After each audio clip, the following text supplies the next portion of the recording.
This is The Archive on Cinematic Sound Radio with your host, Jason Drury.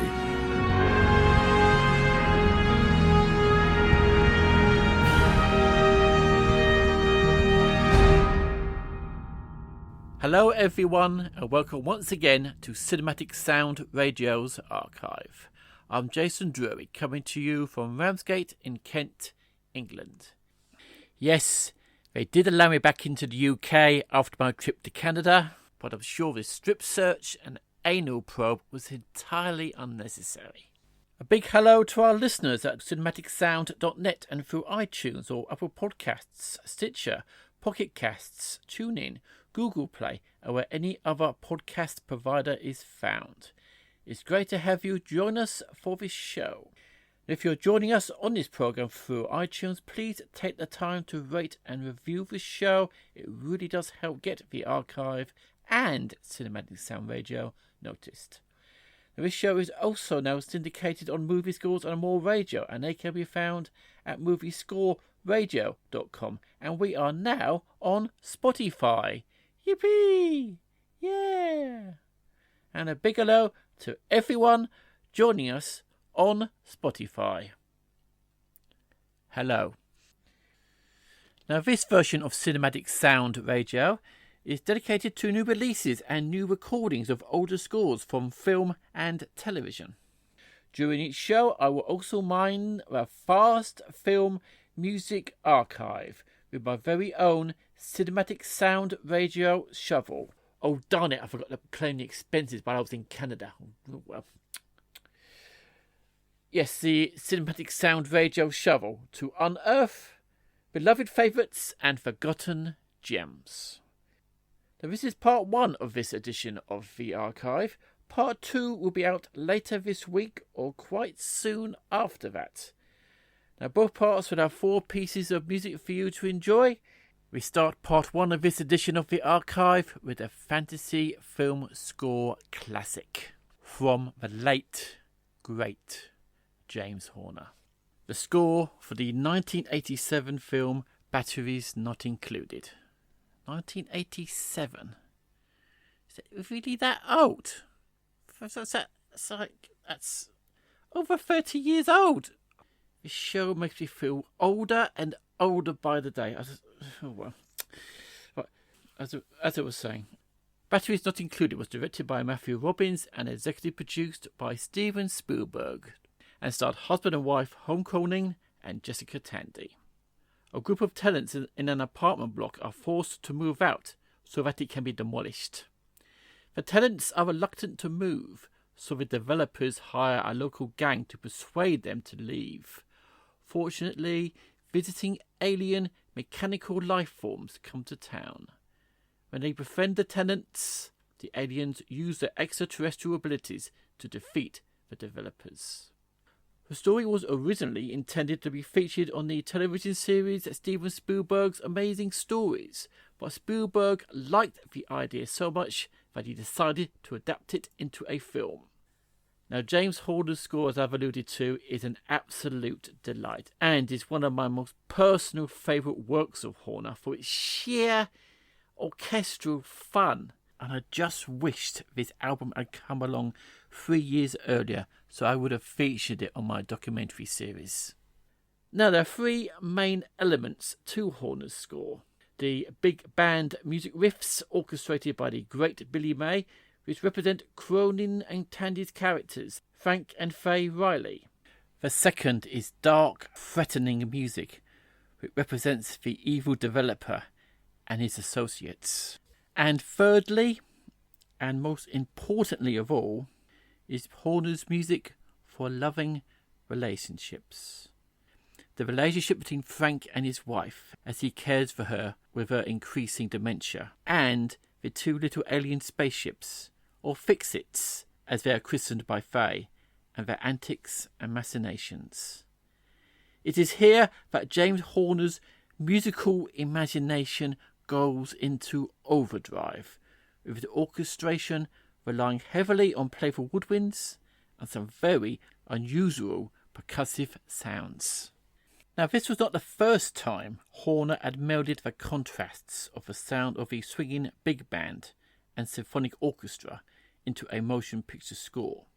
He first achieved this with Cocoon in 1985, but in Batteries, Horner does this to a much greater extent than his predecessor, showing the confidence of Horner now had in his abilities to mix musical styles in a highly effective and coherent way few composers before or since have come close to emulate. At times, Horner's music flows in such fantastical ways that it would have graced any animated feature, eventually placing the composer in line for future work in animation, with films executive produced by Spielberg such as An American Tale and its sequel, The Land Before Time, Balto, and the Roger Rabbit short Tummy Trouble. Now, when Batteries Not Included appears on TV or a player on a DVD, yes, I do have a DVD, it never fails to leave me with a homely glow in the heart after each viewing. It does not make a lot of sense at times, and logic keeps being thrown out of the window.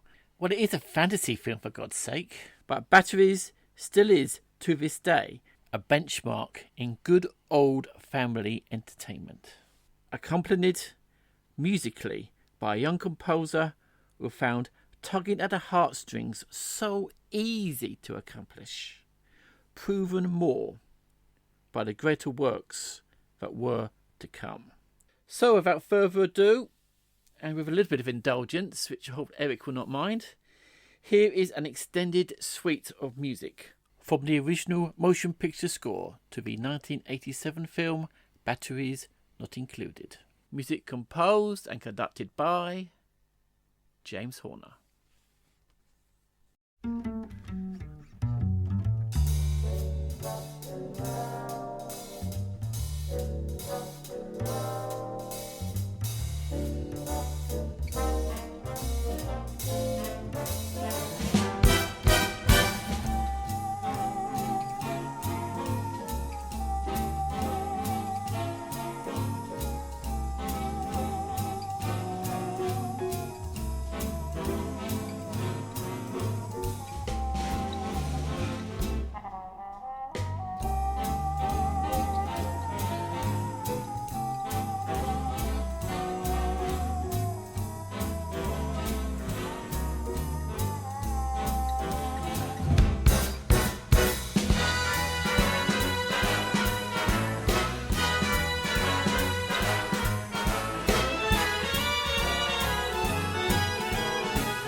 That was music from the original motion picture score to the 1987 film Batteries Not Included.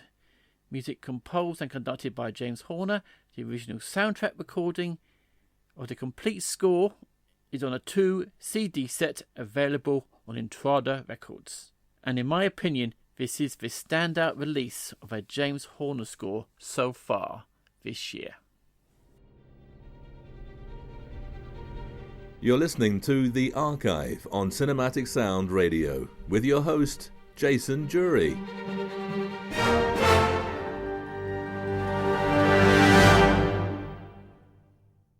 Welcome back to The Archive on Cinematic Sound Radio. Now, the culmination point of Film Fest's Ghent Film Music Programme is the annual World Soundtrack Awards Gala, where several awards are distributed to celebrate outstanding achievements in scoring music for motion pictures. Each year, a major film composer is invited to present his work during this prestigious event. Furthermore, Filmfest Ghent and partner Brussels Philharmonic record an album of the composer's music. Now, this year, 2018, the man who was bestowed this honour was Academy Award-nominated composer CARTER Burwell.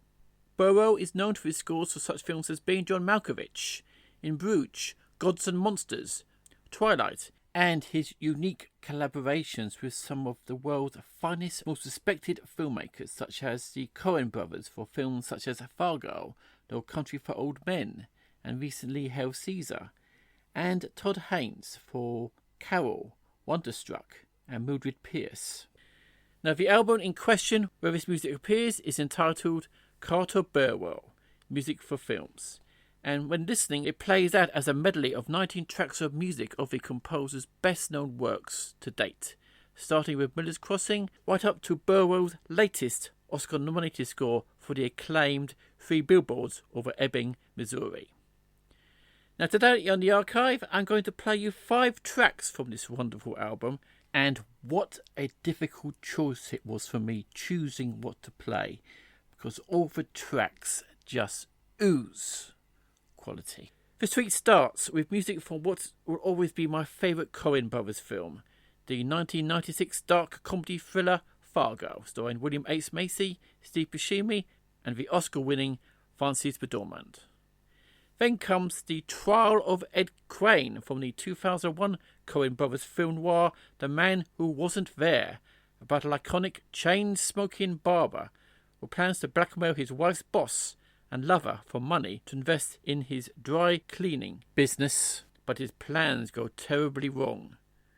The film stars Billy Bob Thornton and again Frances McDormand, with music which earned Burwell a BAFTA nomination. Next is music from A Serious Man from 2009, another Coen brothers comedy starring Michael Stuhlbarg as a Minnesota Jewish man whose life crumbles both professionally and personally, leading him to questions about his faith. Then comes the opening from Burwell's Academy Award and Golden Globe nominated score to the Todd Haynes directed acclaimed drama Carol, starring Cate Blanchett and Rooney Mara, and tells the story of a forbidden affair between an aspiring female photographer and an older woman going through a difficult divorce in 1950s New York. The suite then concludes with Burwell's latest Academy Award nominated score for 2017's Three Billboards over Ebbing, Missouri, where a mother personally challenges the local authorities to solve her daughter's murder when they fail to catch the culprit. Directed by Martin McDonagh and starring Woody Harrelson, Sam Rockwell, John Hawkes, Peter Dinklage, and features another Oscar-winning performance from Frances McDormand. So, here is music from the album CARTER BURWELL, Music for Films, showcasing the music of CARTER BURWELL and performed by the Brussels Philharmonic Orchestra, conducted by Dirk Bosse.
That was a suite of some wonderful music from the album Carter Burwell, Music for Films, showcasing the music of composer Carter Burwell and performed by the Brussels Philharmonic Orchestra conducted by Dirk Brosser.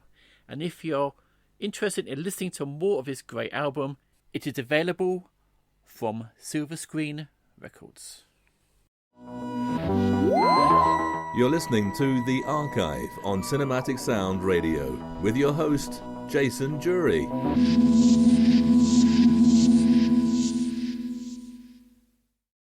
Welcome back to the show. Now, you may have noticed that I'm a little bit different to the other hosts on Cinematic Sound Radio. No, not for that. No, not for that at all. No, the difference is that I'm sorry to say that I'm from the United Kingdom. I'm British. And I think of myself as a proud Britisher, despite all the recent events that we won't go into in this show. But after the success of the Carry On suite on the last archive, I think I've decided to create a regular segment in this show, which I have decided to call The Best of British.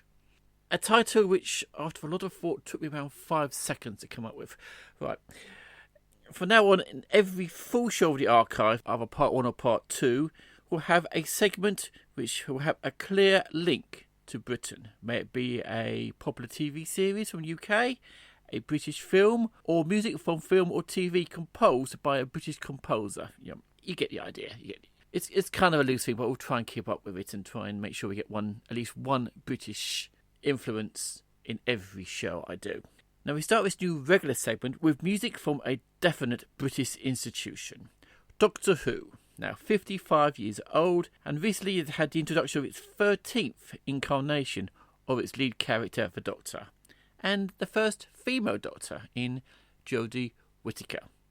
Now that's a bit too recent for a show like The Archive, so we will go back in time to 1983 and the special edition which celebrated the series' 20th anniversary. It was a 90-minute special entitled The Five Doctors. And in this story, the Doctor, who at the time was played by Peter Davison, and his previous incarnations to date, are brought to the Death Zone on Gallifrey as part of a renegade Time Lord's scheme. Here, Peter Davison was joined by Richard Hurdle, standing in for the deceased William Hartnell as the First Doctor, Patrick Troughton, John Pertwee, and Tom Baker. Now, famously, Baker declined to appear in the episode in person, but some footage from the lost story at the time, Sharda, was used instead. Now, Sharda has recently been completed in part animated form and is now available to buy on DVD and is well worth a look. Now, the bracing, spine-chilling score was composed by Peter Howell at the famed BBC Radiophonic Workshop.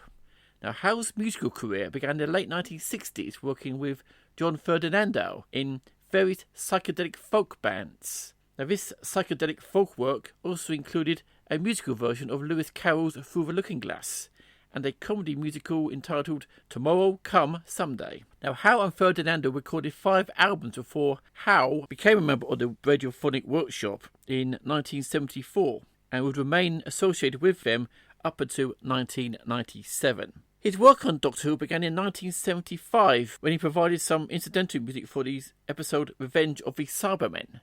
Now, when producer John Nathan Turner became producer of Doctor Who in 1980, he decided that the music needed to be updated and commissioned Howell to provide a new arrangement of the Doctor Who theme to accompany a new title sequence. The famous Doctor Who theme, of course, was written by the great Ron Grainer. Now, Howell's new arrangement first appeared in 1980 on the episode The Leisure Hive, for which Howell also recorded the incidental score. The arrangement was used throughout Tom Baker's final season on the programme, as well as Peter Davison's tenure as the Doctor. Between 1980 and 1985, Howell also provided incidental music for 10 stories of Doctor Who, as well as the incidental score for K9 and Company, for which he also provided an arrangement of the theme tune. His arrangement of the Doctor Who theme has been continued to be used on the Big Finish audio dramas of the series, as well as the DVD releases from the BBC of classic Doctor Who stories. In 2013, he joined fellow BBC Radiophonic Workshop member Dick Mills, Workshop archivist Mark Ayres, and the BBC National Orchestra of Wales at the Doctor Who prom, where he assisted with the performance of several pieces of music from the original Doctor Who series. The suite you're about to hear features music from the special edition of the episode, which was released in 1995, which had updated special effects, surround sound capability, and alternate editing. The music from the story's sequences which features the Daleks and the Cybermen are included in this suite, as well as the Peter Howell arrangement of the famous Ron Grainer theme at the beginning, and a special version for the 20th anniversary story which merged the Delia Derbyshire arrangement and Howells at the end.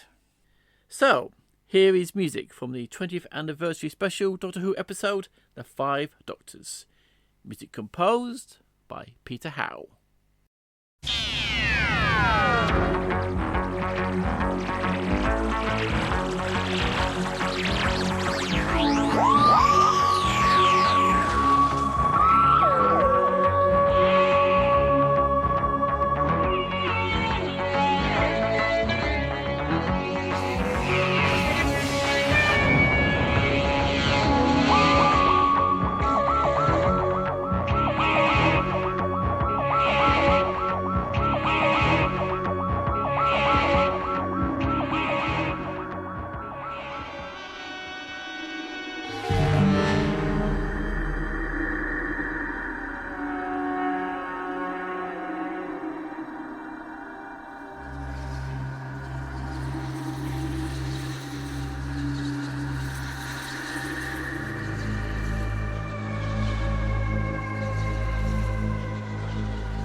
That was music from the 20th anniversary special Doctor Who episode The Five Doctors from the year 1983. Music composed by Peter Howell. The original soundtrack recording, which features the score from the original and special edition versions of the production, as well as the sound effects from the BBC Radiophonic Workshop, is now available from Silver Screen Records.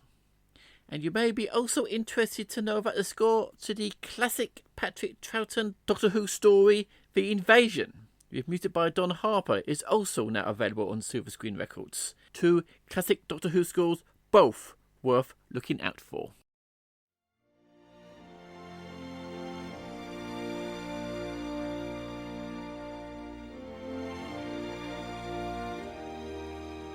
You're listening to The Archive on Cinematic Sound Radio with your host, Jason Drury.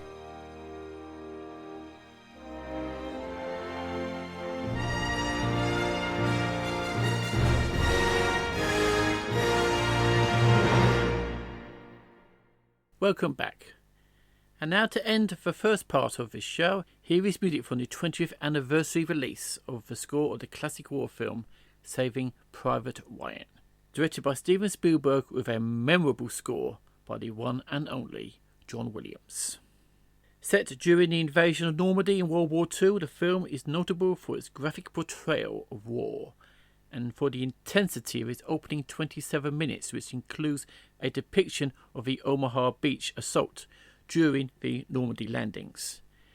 It follows United States Army Rangers Captain John H. Miller, played by Tom Hanks, and his squad, Tom Sizemore, Edward Burns, Barry Pepper, Giovanni Ribisi, Vin Diesel, Adam Goldberg, and Jeremy Davis, as they search for a paratrooper, Private First Class James Francis Ryan, played by Matt Damon, who is the last surviving brother of 4 servicemen. The film went on to be nominated for 11 Academy Awards, including Best Picture, Best Actor for Tom Hanks, and Best Original Screenplay, as well as another Best Original Score nod for John Williams. It eventually won 5, including Spielberg's second win for Best Director, Best Film Editing, Best Cinematography, Best Sound Mixing, and Best Sound Editing. For the score for Saving Private Ryan, John Williams composed the music as a set of 12 set pieces lasting 8 to 10 minutes, with few recurring themes. The music has strong lyrical episodes for strings, especially bass and cellos, with solemn trumpet and horn solos. Also, no music in the film appears in any of the action sequences, leaving the abject horror of war to speak for itself, and the music only entering in pauses between one sequence to another, which frame these moments of reflection. The entitled music, Hymn to the Fallen, for vocalizing chorus and orchestra, is not present anywhere in the film. It was composed as a concert piece in its own right, dedicated to the memory of the fallen.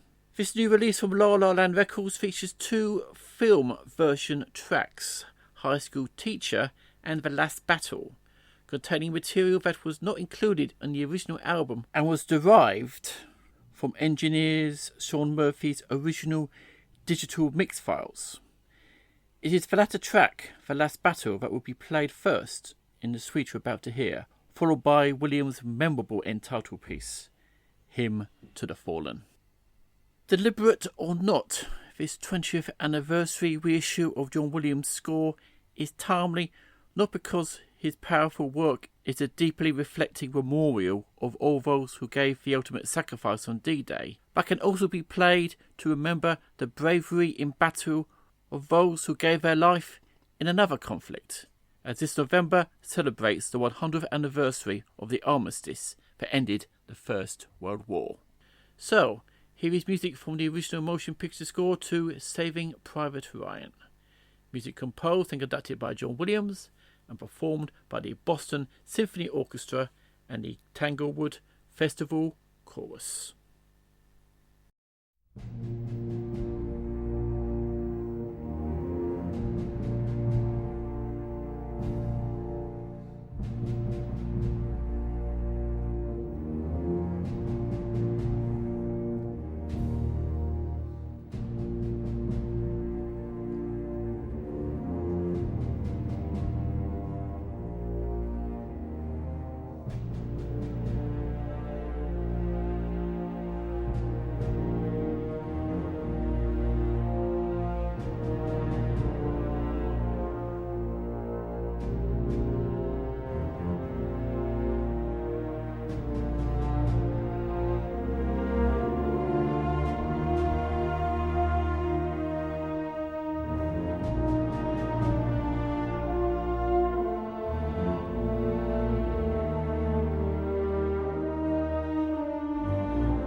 That was music from the original motion picture score to Saving Private Ryan. Music composed and conducted by John Williams and performed by the Boston Symphony Orchestra and the Tanglewood Festival Chorus. The 20th anniversary release of this score is now available on La La Land Records. So now we've come to the end of part 1 of this edition of the Archive on Cinematic Sound Radio. Feel free to reach out to Cinematic Sound Radio by emailing at cinematicsound@yahoo.com, and don't forget to visit cinematicsound.net to hear an archive version of this show and many years of previous Cinematic Sound programming as well. The show is also on iTunes or Apple Podcasts, and if you're listening there, please rate and review the show. It really does help get the archive and Cinematic Sound Radio noticed. I would also like to thank Tim Burden for providing his voice on the bumpers and singles you heard, David Coscina for writing the archive's intro music, and of course Eric Woods for letting me loose on his station. And we cannot forget our affiliates at Movie Scores and More Radio at moviescoresradio.com, and all our friends listening to us on Spotify. Right, after all that, part 2 is coming soon. Now what's on part 2? Wait a minute. Jeremy, what's on part 2? You don't know either. What? Jeremy, all you seem to have done since I brought you back from Canada is eat all my custard creams and pull funny faces at the cat. What? You're supposed to be helping me with a show. What? You're useless. Ah! Yes, I do apologise. We seem to be unsure what's going to be on part 2, but I'm sure it's going to be very good. So until we meet again with part 2 of this edition of the Archive, when it's finished, from me, Jason Drury, is take care and happy listening.